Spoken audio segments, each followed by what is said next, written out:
Hello and welcome to Kitchen Counter Crafts. If you like this video, would you please like, comment, share, and subscribe. Also, if you want updates, would you hit the bell icon for me? And that way you'll be notified. Today I'm gonna turn unused paper. I was gonna say maybe paper that's not as appealing to you. I don't really do Easter with bunnies, and these ones are a little iffy. And so I actually got them gifted from a friend, and look, it's like a whole stack of them. And so I knew I'm not going to be using all of those, and so I actually was going to just not throw them away but give them away. And so instead I decided I'm gonna do something maybe to convert these into something that's usable for me, because it's great paper. You don't want to lose that part of it. So I ended up doing this, which is taking and I'm still working through the Bronte Sisters book that I've been using for a while now. It says coconut baklava on it, but yeah, that's just a sticker from baklava that I got. But anyway, so I'm kind of making my way through the book. Don't ask me why I started at the back. Actually, you can ask me. My favorite book is Jane Eyre, so I was waiting for that, and so I'm making my way through Wuthering Heights, and I'm almost done with it. And all right, enough about that book. So what you do is you literally just tear out the pages, and I tear as I go, just so I don't have a big mess on my hands. And well, you know, you're still gonna end up with a big mess on your hands, but not too big of a mess. And then what I do is I glue these using very expensive 50-cent Elmer's glue, just basic glue, whatever you have on hand. And I leave some of these edges undone, and then that way, so like down here, that way you can actually overlap or underlap, if you will. So if I'm going in this direction, I will just be able to kind of tuck that in. And so I think it helps me with overlapping like that. So, and what I'm trying to do is go in all different directions. And so you'll see little spots there.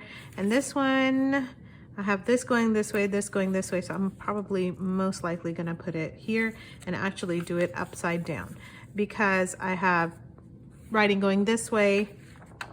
Here, you can't even see. Writing going this way, writing going that way. So I'm just gonna go that way. So I try to move my writing along, and it doesn't matter if it's big pieces or small pieces, because it's gonna end up, you know, going like that. And then I also just kind of don't worry about this until the very end, where I go in and I just kind of cut off the edges and utilize those scraps for another time.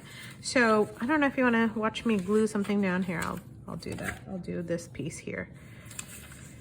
And Wuthering Heights is kind of a weird little book. It's a classical novel, so you wouldn't think there's that much stuff in there that's kind of questionable, but there is.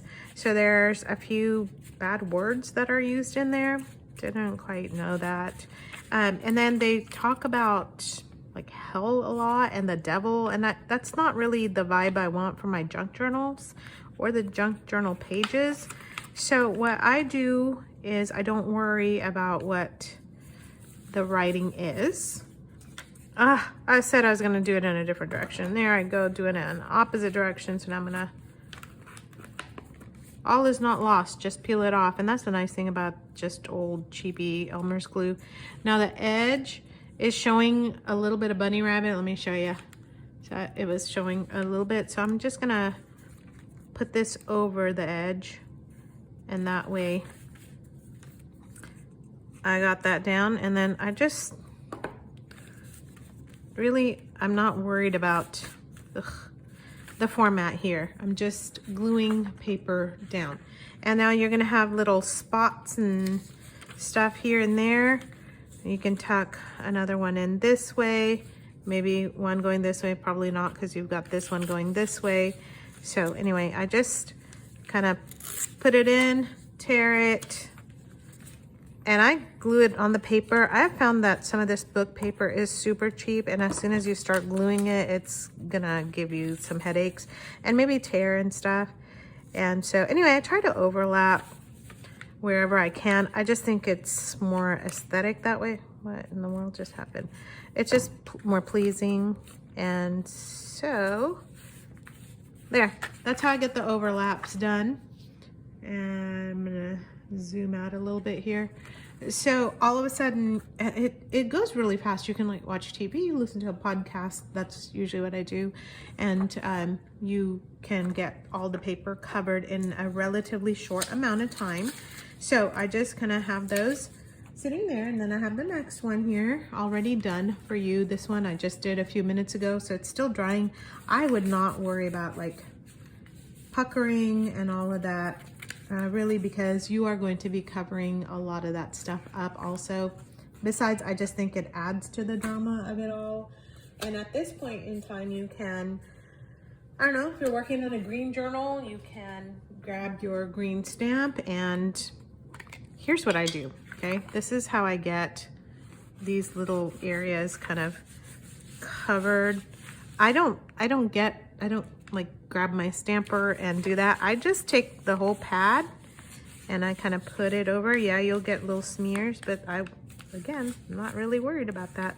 So if you're working on a greenish journal and you want that kind of a feel to it, this is a pretty sage green.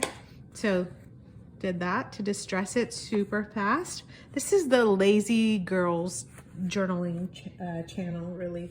And then I did this with this one here. I took some napkin, and it has a super faint design. You can hardly see it, but when you put it on here, it kind of looks like lace. So I just decoupaged a napkin. Can you even see that? And then I started stamping, and I put stamps on both sides because I can. And so I just did my dragonfly on that side right there, all over. Did the flower with the butterfly in a couple spots. Not too much, because that one you can actually see repeated everywhere. And then here's the other Lazy Girl stamping method. You just put the stamp right on the plastic top and you stamp, because that's just easy too. And so you're not constantly looking or losing acrylic blocks along the way. And so this I will cut up using a 12 by 12 Wonder Sheet, and you can easily Google that. And if you're wondering what in the world does that look like, what am I going to be doing, it's really actually fairly easy. So this I'll use for ephemera, and I especially want to keep this Wuthering Heights portion of it, like volume 2. So I am going, and it is bi-directional. So in case you didn't notice, my butterflies are this way and that way. You can see there's one going this way, one going that way, one going sideways. And that's on purpose so that you can use this sheet for whatever way you want. So I'm going to cut this in half first. And then I'm going to make, excuse me, journaling cards out of this. And actually, I may make that into a journal cover. And so if you just fold that up, you can make a very nice, easy journal cover. I may not cut that, or maybe make this one.